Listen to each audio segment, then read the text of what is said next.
काय काय बोलतेस मॉम? मुलीकडचे म्हणजे? सुजित, आम्ही ठरवलंय तुझं दुसरं लग्न करून द्यायचं. कांदेपोळ्याचा कार्यक्रम आजच ठरवलाय. मला यापुढे संचिता या घरची सून म्हणून नकोय.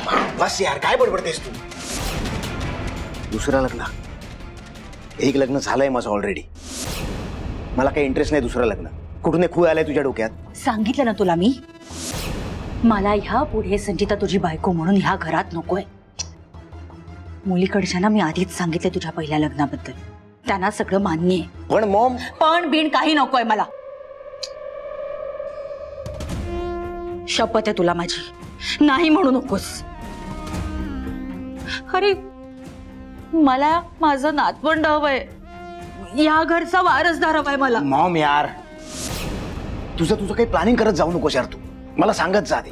मला तर इकडे बोलवून ठेवलंय. इकडे संचिता आहे घरात. तिच्या समोर सगळं करायचं होतं तुला.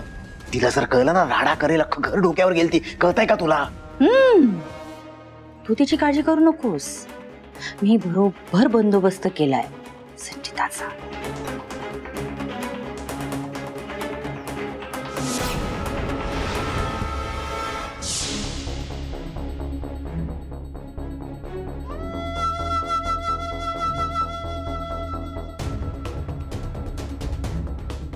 संचिताला एकदा झोपेची होळी घातलेला चहा दिला की 10 तास बघायला नको.